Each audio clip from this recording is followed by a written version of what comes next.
자, 이제 다 같이 일어나셔서 임예찬송 10장 부르시면서 2021년 2학기 개강 예배를 시작하도록 하겠습니다.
다 같이 자리에 앉아주시기 바랍니다. 전능하신 하나님, 또다시 저희들이 각자의 자리에서 예배를 드리며 2021학년 2학기를 시작합니다. 저희 예배가 카메라와 방송 장비를 통해 진행될지라도 이 예배를 통해 거룩하신 주님의 임재하심을 경험하게 하옵소서. 저에게 말씀을 통해 현현하시고 저희가 드리는 찬송과 기도의 응답을 들어 주옵소서. 우리 주 예수 그리스도의 이름으로 기원하옵나이다. 아멘. 우리 모두 거룩하신 하나님의 존전에서 우리의 죄를 하나님께 고백합시다. 만일 우리가 죄 없다고 하면 우리는 자신을 속이는 것이요 진리가 우리 안에 있지 않습니다. 그러나 만일 우리가 자신의 죄를 자복하면 신실하시고 의로우신 하나님께서 우리의 모든 죄를 사하여 주실 것이요 모든 불의에서 우리를 깨끗게 해 주실 것입니다. 다 같이 한 목소리로 우리 죄를 고백하도록 하겠습니다. 거룩하신 하나님, 다시 저희들이 이곳에 모여 주님 앞에 저희 죄를 고백합니다. 주님, 저희를 불쌍히 여겨옵소서. 주님께서는 인간의 몸이 되시고 자신을 낮추시며 십자가에 자신을 드림으로 저희를 구원하셨지만 저희는 저희 자신을 남들보다 더 낮게 여기고 저희는 이 땅의 고통과 신음을 외면하며 저희는 이 세상에 썩어 없어질 것을 사랑했고 저희는 성결하지 못했고 저희의 의지대로 살기를 원했습니다. 저희들의 이 많은 허물들을 용서하여 주시옵소서. 잠시 침묵 가운데 각자의 죄를 고백하도록 하겠습니다.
여기 기쁜 소식을 들으십시오. 누가 우리를 정죄하겠습니까? 우리가 아직 죄인 되었을 때 주님께서 우리를 위해 죽으심으로 우리를 향한 하나님의 사랑을 확증하셨습니다. 누구든지 그리스도 안에 있으면 새로운 피조물입니다. 죄악된 옛 삶은 지나가고 새 삶이 시작되었습니다. 예수 그리스도의 이름으로 우리는 용서함을 받았습니다. 아멘. 성부 성자와 성령 찬송과 영광 돌려오늘세 태초로 지금까지 또 영원 무궁토록 성삼위께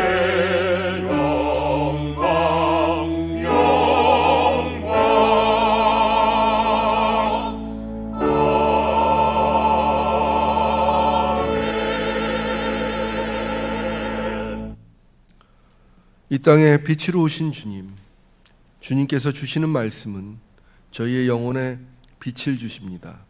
지금 주시는 말씀을 들을 때 저희의 마음과 생각이 거룩해지고 저희의 삶이 주님께 더 나아가도록 성령께서 지혜의 영을 부어 주옵소서. 예수 그리스도의 이름으로 기도합니다. 아멘.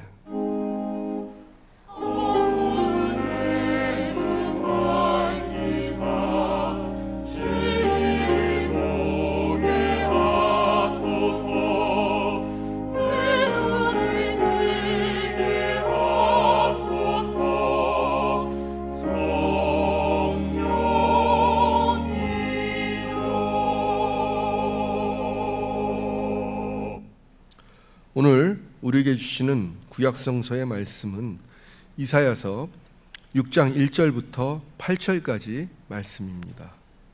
받들어 읽겠습니다.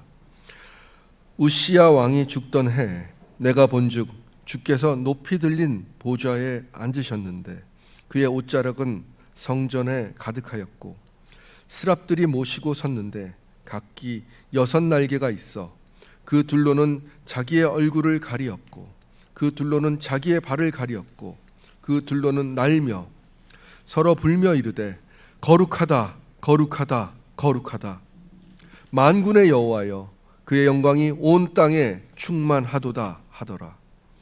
이같이 화답하는 자의 소리로 말미암아 문지방의 터가 요동하며 성전의 연기가 충만한지라. 그때에 내가 말하되 화로다 나여 망하게 되었도다. 나는 입술이 부정한 사람이요 나는 입술이 부정한 백성 중에 거주하면서 만군의 여호와이신 왕을 배웠음이로다 하였더라. 그때에 그 스랍 중에 하나가 두 젓가락으로 제단에서 집은 바 핀 숯을 손에 가지고 내게로 날아와서 그것을 내 입술에 대어 이르되 보라 이것이 내 입에 닿았더니 내 악이 제하여졌고 내 죄가 사하여졌느니라 하더라.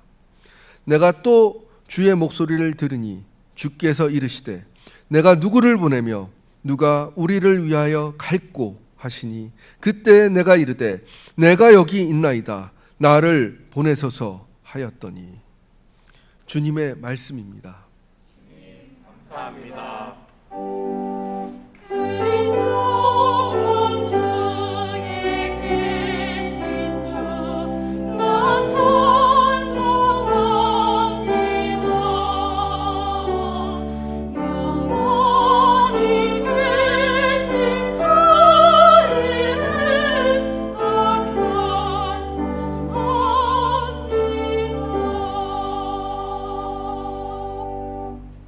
오늘 우리에게 주시는 신약성서 말씀은 누가복음 5장 1절부터 11절 말씀입니다.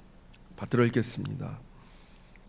무리가 몰려와서 하나님의 말씀을 들을새 예수는 게네사렛 호수에 서서 호숫가에 배 두 척이 있는 것을 보시니 어부들은 배에서 나와서 그물을 씻는지라.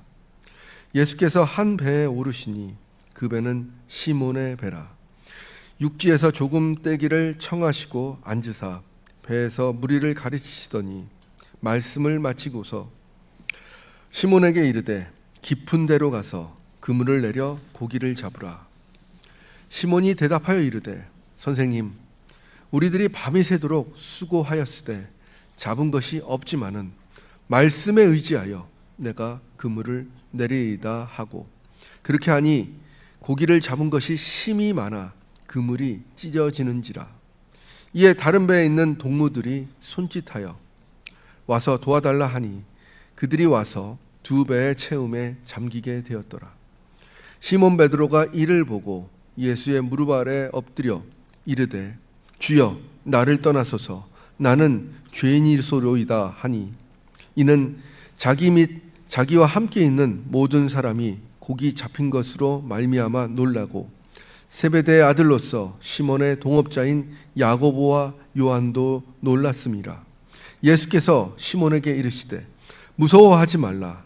이제 후로는 내가 사람을 취하리라 하시니, 그들이 배를 육지에 대고 모든 것을 버려두고 예수를 따르니라. 주님의 말씀입니다. 주님 감사합니다.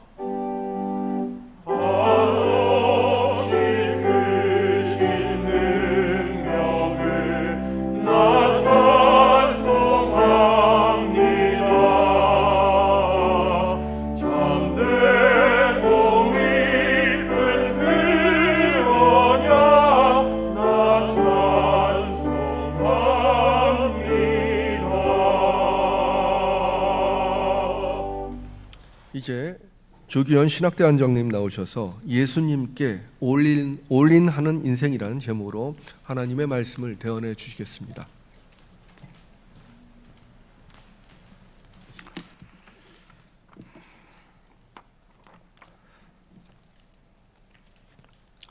주님께서 여러분과 함께 하십니다. 호숫가에 배 두 척이 있습니다. 그 배는 시몬 베드로라고 하는 사람이 고기 잡는 배입니다. 오늘 본문을 자세히 보면 시몬 베드로는 굉장히 열심히 사는 사람입니다. 2절에 보니까 어부들이 배에서 나와 그물을 씻고 있었다 그랬습니다.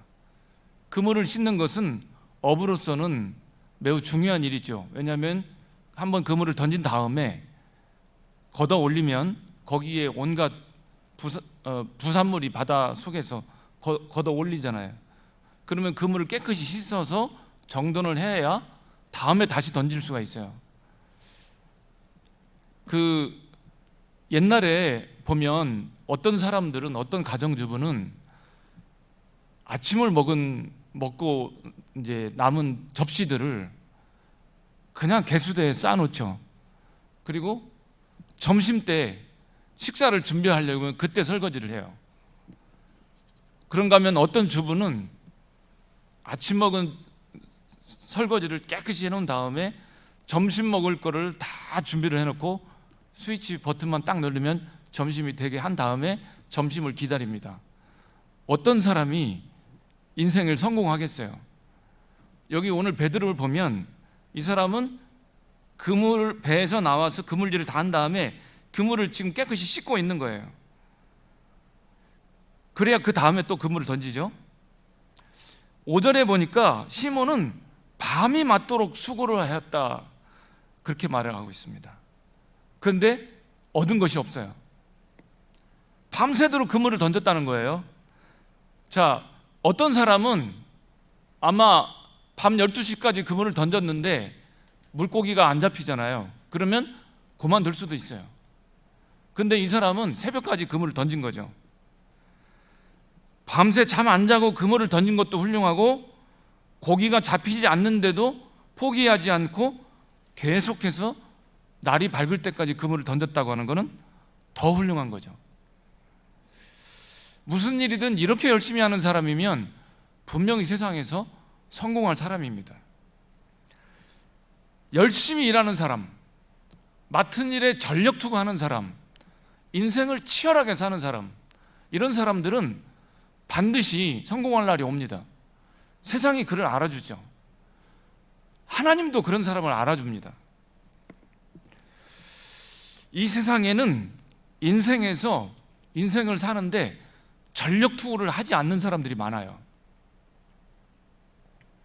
미국 말로 우리 여기 오늘 미성대 이사장이신 김신일 박사님 오셨는데 미국 말로 파트타임이라는 용어가 있어요.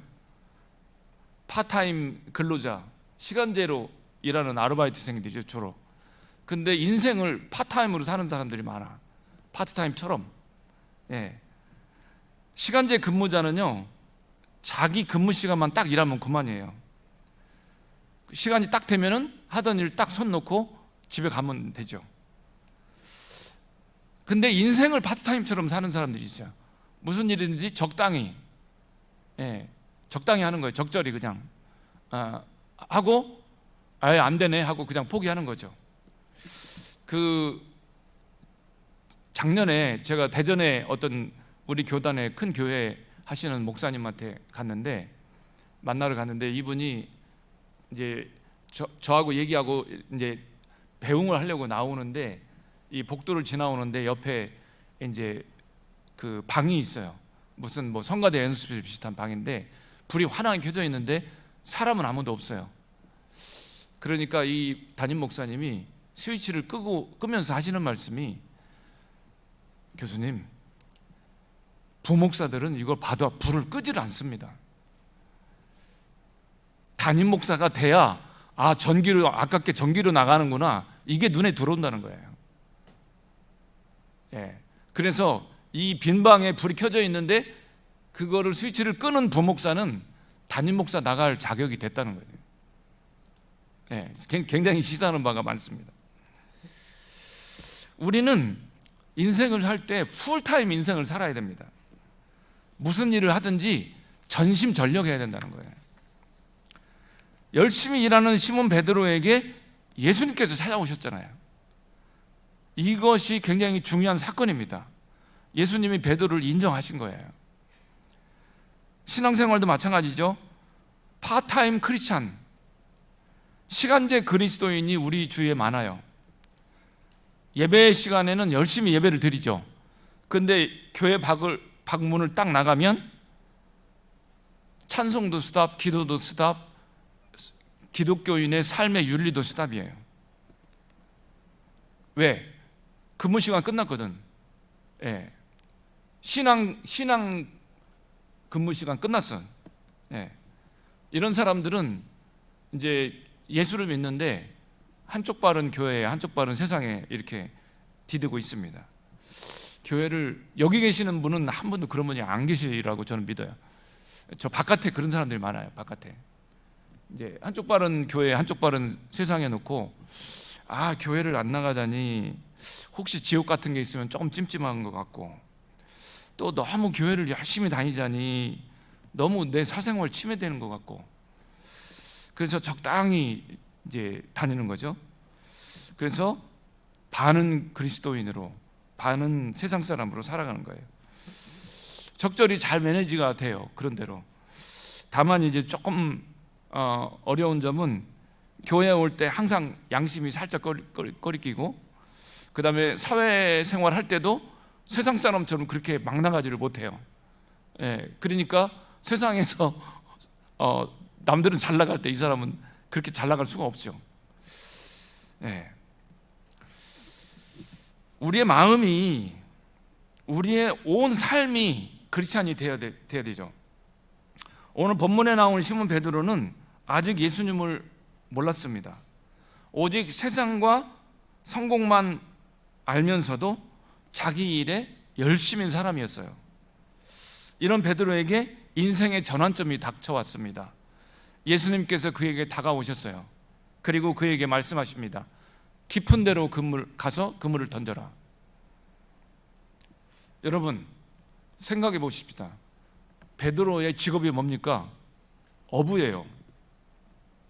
그는 어려서부터 이 갈릴리 호숫가에서 자라면서 어부로 잔뼈가 굵은 사람이에요. 예수는 누구입니까? 젊은 예수는 목수의 아들이에요.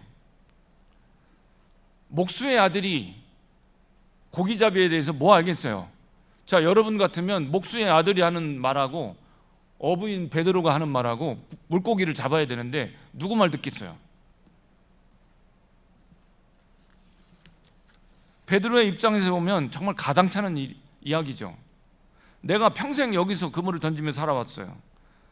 그런데 내가 밤새 그물을 던졌는데 못 잡았어요. 그런데 목수의 아들 새파란 젊은이가 와서 깊은 데를 그물을 던지래. 내가 베드로면 예끼 양반아, 나는 여기에서 평생 잔뼈가 굵은 사람이야. 나는 이 갈릴리 바다에 대해서 손금 보듯이 다 알고 있어. 초저녁에 물고기가 어디 있고 오밤중에 어디 있고 새벽녘에 물고기가 어디 있는지 나는 다 알아. 근데 오늘은 안 되는 날이야. 나 같으면 이렇게 얘기했을 것 같아. 만일 베드로가 이렇게 말하고 예수의 말씀을 거절했다면 어떻게 됐을까요? 그는 그냥 평생 갈릴리의 바다에서 어부로 인생을 살았겠죠. 그러나 베드로는 예수님의 말씀에 순종했습니다. 선생이여, 우리들이 밤이 맞도록 수고하였으되 얻은 것이 없지만 말씀에 의지하여 내가 그물을 내리리이다. 무슨 뜻이에요? 에? 내가 아무리 생각해도 당신 말이 이해가 안 되고 동의가 안 되고 헛수고하는 것 같고 쓸데없는 짓 하는 것 같은데, 그래도 당신이 말을 하니 내가 그냥 속는 셈 치고 한번 던져볼게요. 뭐 이런 뜻 아니겠어요? 이런 행동은 언제 나오냐면요, 인생이 완전히 망했을 때 나옵니다. 내 인생이 완전히 망해가지고 아무 희망이 없을 때, 지푸라기라도 잡는 그 심정이 있잖아요. 예. 베드로는 사실 그 상태는 아니었어요. 그렇지만 그는 그런 행동을 했어요. 예수님의 말씀에 이해 안 되지만 그냥 따라서 순종을 한 거죠. 이것이 믿음입니다, 여러분. 믿음은 도약이에요, 도약. 내딛는 거. 영어로는 리핑이라고 합니다. 건너뛰는 거예요. 도약은 우리의 이성이 끝나는 데서부터 시작하는 거예요. 예를 들어서 여기 강이 있습니다. 강이 있는데 이쪽 끝이 여기 육지고요, 강 건너편이 또 육지가 있습니다. 그런데 보통 발걸음으로는 건너갈 수가 없어요. 저쪽에서부터 힘껏 달려가지고 펄쩍 뛰어야지 건너가는 거예요. 근데 여러분, 이게 건너뛰는 게 이게 믿음인데, 왜냐하면 내 발걸음으로 건너갈 수가 없잖아요. 그리고 건너뛰는 게 믿음인데, 두 종류의 사람이 있습니다. 이 끝까지 와서 뛰어야 되는데 미리 뛰는 사람이 있어요. 그런 사람은 어떻게 되어 있어요? 강에 빠지게 되어 있습니다. 그런데 끝까지 왔는데도 건너뛰지를 못하는 사람이 있어요. 두려워서 물에 빠질까 봐. 두 종류에 다 성공할 수가 없어요. 이 미리 뛰는 사람은 어떤 사람이냐면 맹목적으로 믿는 사람들이에요. 이성으로 철저하게 끝까지 고민하고 이 씨름하고 하다가 안 돼 막바지에 갔을 때 건너뛰어야 되는데, 맹목적으로 그냥 믿으면은 나중에 물에 빠지게 돼요. 이 신앙의 올바른 경지에 다다를 수가 없습니다. 그러나 끝까지 왔는데도 건너뛰지 못하는 사람은 또 믿음에 도달하지 못해요. 우리의 신앙이 이성의 영역 안에 머무를 때에 그 신앙은 지적 동의 수준이에요. 지적 동의. 이 수준에서는 내 몸을 깊디 깊은 신앙의 바다에 던졌을 때 누리게 되는 지극한 기쁨과 풍성함을 누릴 수가 없습니다. 믿음이 없으면 말씀에 자신을 던질 수가 없어요. 옛날에 몇십 년 전에 나온 영화인데 인디아나 존스라는 영화가 있습니다. 여러분 아마 혹시 보셨는지 모르겠는데 안 보셨으면 가서 보세요.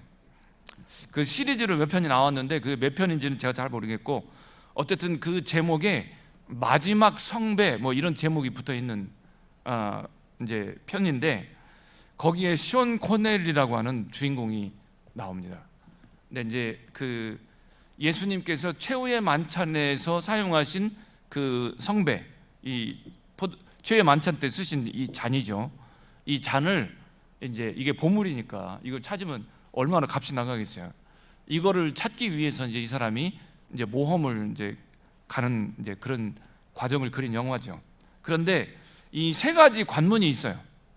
뭐 세 가지 관문이 있는데 뭐 지금 제가 생각할 때 뭐 첫 번째 관문이 뭐냐면 뭐 겸손하라 뭐 이런 곧 이제 힌트가 있는데, 예, 이 딱 들어가니까 막 갑자기 칼날이 튀어나와가지고 막 돌아가가지고 목이 잘리는 거죠.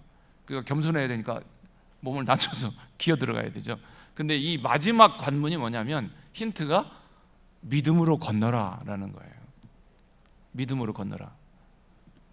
이 세 번째 관문에 딱 왔는데 보니까 나는 지금 이쪽에 깎아지른 절벽에 있어요. 그리고 저 앞에 맞은편 절벽이 있습니다. 아래는 청길 낭떠러지야. 갈 수가 없어요. 그런데 이 주인공이 속으로 계속 믿음으로 건너라를 되뇌이면서 어떻게 저기를 가야 되나, 건너갈 수가 없는데, 그래서 이 믿음으로 건너라는 말을 되뇌이면서 절벽에서 한 발을 탁 내밀습니다. 그러니까 눈에는 보이지 않던 다리가 저쪽까지 착 연결이 돼 있고 그 다리를 건너가게 되는 거예요. 그래서 마지막 성배를 찾게 됩니다. 근데 그게 믿음이라는 거죠. 예, 우리 눈에는 이게 망하는 길 같고 죽는 길 같은데 발걸음을 내딛는 거예요. 그게 믿음이죠.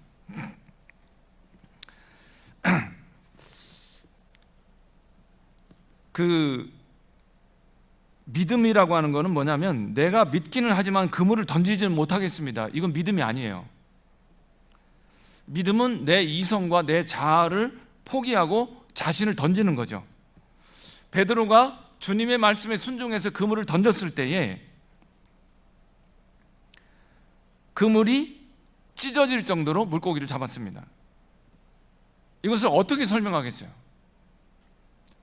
여러분, 이 갈릴리 바다에서 평생 어부로 살은 이 베드로가 밤새 그물을 던졌고 한 마리도 못 잡았는데, 그런데 목수의 아들 비전문가 젊은 예수가 와서 깊은 데로 그물을 던져라라고 말해서 던졌더니 그물이 찢어지게 물고기에 잡혔단 말이에요. 이걸 어떻게 설명하겠어요? 베드로가 밤새 그물을 던질 때 깊은 데 안 던져봤겠어요? 깊은 데 안 던져봤고 얕은 데 안 던져봤겠어요? 다 던져봤을 거라고. 근데 못 잡았단 말이에요. 이거는 다시 말하면 이거는 예수의 신성, 즉 예수의 신적인 능력, 이걸로밖에 설명이 안 되는 거예요. 다시 말하면 예수께서 그 시간에 그 자리로 물고기들을 몰아온 거예요. 말이 안 되는 것 같죠?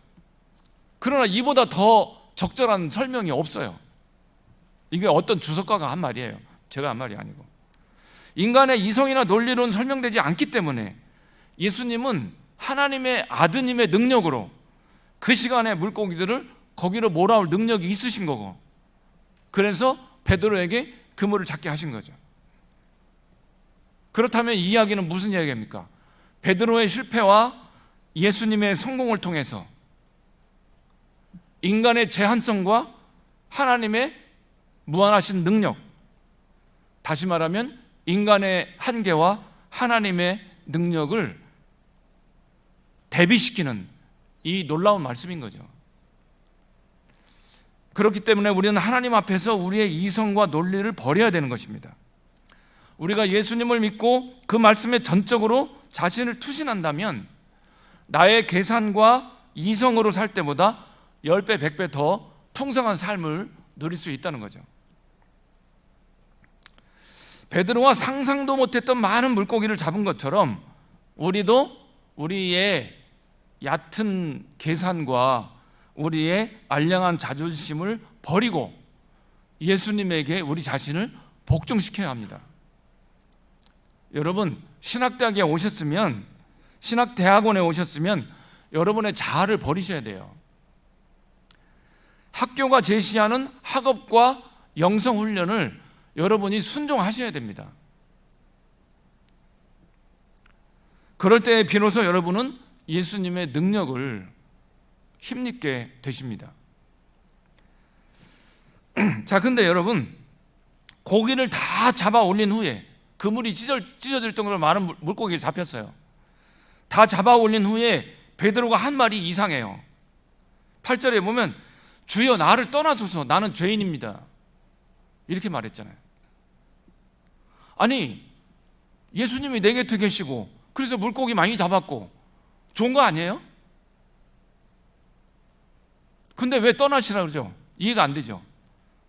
우리가 교회 다니고 교회 잘 다니고 예수 잘 믿어서 사업도 성공하고 인생이 잘 풀리면 좋은 거 아닙니까? 나 같으면요, 내가 베드로 같으면 나는 이렇게 말했을 거예요. 아이고 선생님 너무 신통하신 능력을 갖고 계시네요. 나하고 동업합시다.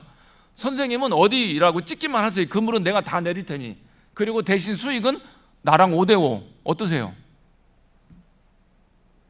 나 같으면 그랬을 것 같아.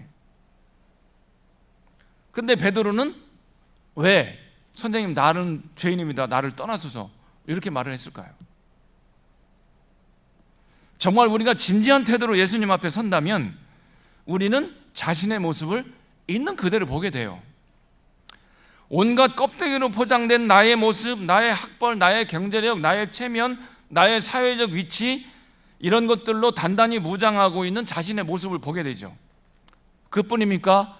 우리 속에 들어있는 허위와 위선과 거짓과 잘난 체 하는 것과 마음속에 품은 탐심과 이기적인 자아, 이 모든 자신의 적나라한 것을 예수님 앞에 맞닥뜨릴 때 비로소 보게 되는 거예요. 전능하신 창조주 하나님 앞에서 우리 자신을 비추어 볼 때 너무나 죄 많고 무가치하고 무능력하고 초라한 자신의 모습을 깨닫게 되죠. 그렇기 때문에 주님 저는 죄인입니다. 저를 떠나소서 이 말을 안 할 수가 없어요.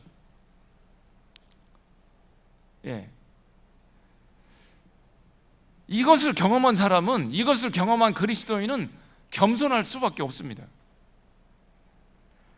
그리스도인의 겸손은 바로 이런 체험에서 나오는 거예요. 하나님을 만난 체험, 예수님을 만난 체험에서 나오는 거죠. 이거는 가식적인 겸손이 아니에요. 여러분, 교회나 가정이나 직장에서, 사회에서 자기 목소리 높이고 큰 소리 치고 자기 주장하는 사람은요, 그리고 남이 자기를 알아주기를 바라는 사람들, 이런 사람들은 주님을 진짜로 만나지 못한 사람들이에요. 아무리 교회를 오래 다니고 직분이 높아도 이런 사람은 교인이지 그리스도인이라고 할 수가 없습니다. 목사가 될 자격이 없는 사람들이에요. 이런 사람들은 어디 가서 나 알아주기 바라고 내 목소리 막 크게 주장하고 막 자기 잘났다고 떠들고. 여러분, 신대원 다닐 때에 정말 예수님을 만나시고 정말 그리스도인에게서 나오는 그런 그 행동, 겸손함, 공손함, 상대방에 대한 배려, 이런 것들을 여러분은 몸에 체득하셔야 돼요. 목사가 되시려면. 여러분, 근데 한 가지 기억할 게 있어요. 뭐냐면 주님 나를 떠나소서 나는 죄인입니다라고 우리가 말을 했을 때에 예수님이 진짜 우리를 떠나실까요? 그렇진 않죠. 여기 보면은 10절 하반절에 보면 예수께서는 베드로를 일으켜 세우셨어요. 그리고 그에게 새로운 비전과 인생의 목표를 주십니다. 새로운 삶, 새로운 인생을 허락해 주시는 거예요. 이때 그 사람의 인생은 결정적인 변화를 맞게 됩니다. 완전히 달라진 사람이 되는 거예요. 인생관이 달라지고 우주관이 달라지고 가치관이 달라지고 세계관이 달라지는 거죠. 똑같은 형태의 삶을 살더라도 그 깊이와 풍성함이 달라지게 되는 거죠. 제 말씀 드려서 죄송하지만 제가 짧게 말씀드리면, 제가 신학대학 오기 전에 이 금성통신이라고 하는, 지금 LG전자인데 거기 회사 자금과에 다닌 적이 있어요. 근데 그때 제가 예수님을 만났어요. 근데 그 전에 예수님 만나기 전에는 회사 다닐 때 회사 일이 막 짜증나고 회사 나한테 자꾸 뭐 요구해오는 선배 사원들, 막 동료 사원들, 상사 말이 막 짜증나고 막 피곤하고 신경질 나고 스트레스 받고 이랬어요. 근데 제가 예수님 만나고 나서는 제 인생이, 제 얼굴이 표정이 완전히 달라졌어요. 항상 웃음이 묻어나고 고맙고 친절하고 따뜻하고 그렇게 대했어요. 실제로 제가. 예. 그러다가 제가 이제 결국 신학교 오게 왔습니다만, 자, 어쨌든 예수님을 만난 후에 베드로는 어떻게 달라졌냐? 예전에는 물고기를 낚는 어부였어요. 그러나 이제는 사람을 낚는 어부가 되었습니다. 예전에는 생명을 죽이는 인생이었어요. 물고기 잡으면 죽이는 거 아니에요. 그러나 이제는 생명을 살리는 인생이 된 거죠. 이것이 참 그리스도인의 삶이고 특권입니다. 우리가 이 세상 사는 날 동안 이 특권과 풍성함을 누리며 사시기를 주의 이름으로 권면합니다. 11절에 보면 베드로는 모든 것을 버리고 예수를 쫓았다 그랬어요. 옛날엔 물고기만 많이 잡으면 좋았어요. 그러나 이제는 물고기도 필요 없고 배도 필요 없어요. 다 필요 없어요. 왜? 그것보다 예수님이 더 좋거든요. 예수님으로 인한 기쁨과 행복과 풍성함이 물고기나 배로 인한 풍요함보다 비교할 수 없이 크기 때문에, 그는 달라진 인생을 살게 된 거죠. 정말로 예수님은 우리의 인생을 걸만한 분입니다. 우리의 인생을 다 바쳐서 우리의 인생을 올인해도 정말 아깝지 않은 분이 바로 예수님이십니다. 주님이 말씀하셨습니다. 도적이 오는 것은 도적질하고 죽이고 멸망시키려는 것이나 내가 온 것은 양으로 생명을 얻게 하고 더 풍성히 얻게 하려 함이라. 나는 선한 목자다. 선한 목자는 양을 위해 목숨을 버리느니라. 예수님께서 우리를 위해서 당신의 목숨을 십자가 위에서 다 내주셨기 때문에 우리가 주님을 믿고 따르기만 하면 정말로 우리는 주님이 주시는 그 놀라운 하늘의 풍요함과 기쁨을 우리는 날마다 누릴 수가 있는 것입니다. 여러분, 우리 모두 예수님께 우리의 인생을 다 겁시다. 올인합시다. 그러면 분명 예수님께서 주시는 풍성한 삶을 누리시게 될 겁니다. 기도하겠습니다. 주님 감사합니다. 심히 부족하고 보잘것없는 저희들인데 주님께서 당신의 몸을 십자가 위에 내어 주심으로 말미암아 저희들에게 이 놀라운 이 축복과 이 신비를 허락하여 주셨습니다. 감사합니다. 아버지 하나님, 주님께서 저희를 위해 이미 이루어 주신 이 놀라운 이 구원의 사건, 구원의 은총을 저희들이 다 받아 누리는 복된 저희들 되게 하여 주시옵소서. 이 자리에 있는 저희들과 또 온라인으로 예배하는 우리 신대원 원우들 한 사람 한 사람 마음을 주께서 찾아가시고 이 시간 그들을 부르셔서 당신께로 인도하여 주시옵소서. 주님을 찬양합니다. 주님께 영광을 드립니다. 감사를 드립니다. 귀하신 예수 그리스도의 이름으로 기도하옵나이다. 아멘.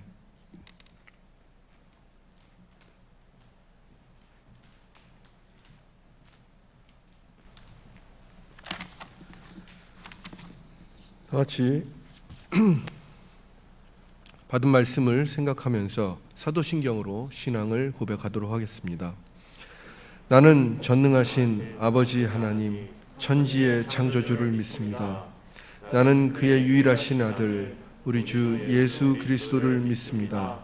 그는 성령으로 잉태되어 동정녀 마리아에게서 나시고 본디오 빌라도에게 고난을 받아 십자가에 못 박혀 죽으시고 장사된 지 사흘 만에 죽은 자 가운데서 다시 살아나셨으며 하늘에 오르시어 전능하신 아버지 하나님 우편에 앉아 계시다가 거기로부터 살아있는 자와 죽은 자를 심판하러 오십니다. 나는 성령을 믿으며 거룩한 공교회와 성도의 교제와 죄를 용서받는 것과 몸의 부활과 영생을 믿습니다. 아멘.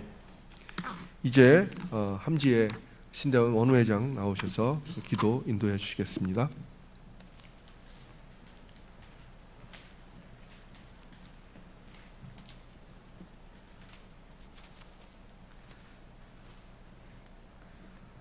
주님, 저희들이 주님 앞에 나와 간절히 기도합니다. 저희의 기도를 들어주소서. 간절한 이 기도를 들어주소서.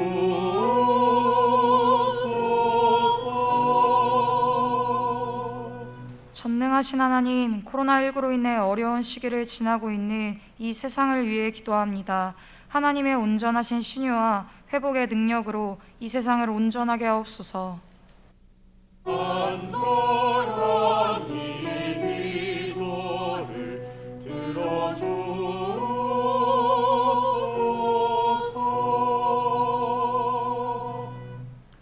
사랑의 하나님, 어려운 시기에 다시 이번 학기를 시작하는 신학대학원 공동체를 위해 기도합니다.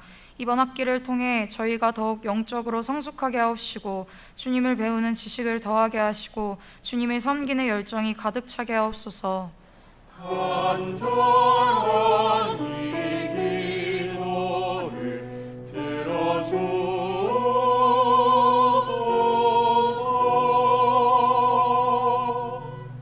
회복하게 하시는 하나님, 이 세상에 세워진 모든 주님의 교회를 위해 기도합니다. 코로나19로 인해 무너진 이 땅의 교회에서 다시 예배가 회복되고 복음을 증거하며 사랑을 실천하게 하옵소서. 간절한 이 기도를 들어주소서.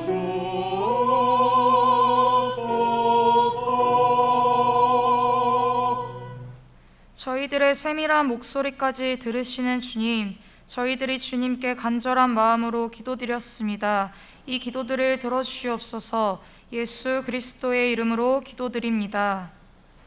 간절한 이 기도를 들어주소서.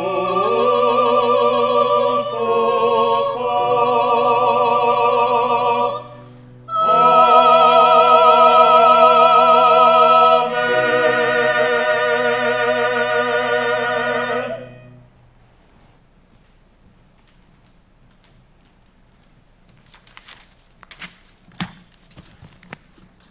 알리는 말씀입니다.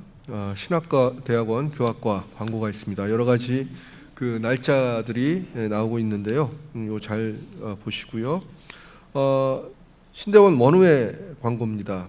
추석맞이 이벤트가 9월 17일 날 있습니다. 잘 보시고 많이 참여해 주시기 바랍니다.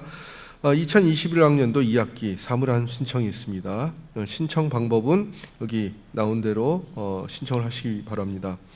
2021학년 2학기 배북럽 지원사업 공지가 있습니다. 여러분들 잘 보시고요.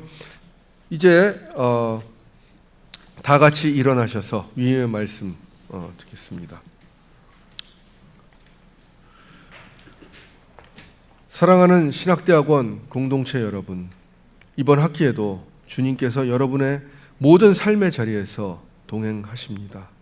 성령님의 인도를 따라 하나님의 사랑을 배우고 맡겨진 사역에 최선을 다하며 민족과 세계를 섬기는 웨슬리안 복음주의자, 탁월한 설교자, 열정적 전도자로 성장하십시오.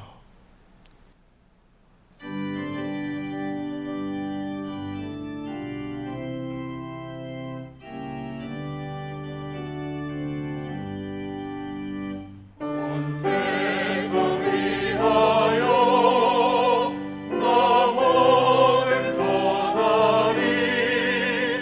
만 백성 모두 나와서 주 말씀 들으라.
이제는 우리를 중생케 하시는 예수 그리스도의 은혜와 우리를 성결케 하시는 아버지 하나님의 사랑하심과 우리의 영과 육을 강건케 하시는 성령님의 역사가 주님 다시 오실 때까지 항상 함께 하시기를 간절히 축원하옵나이다. 아멘. 주님의 사랑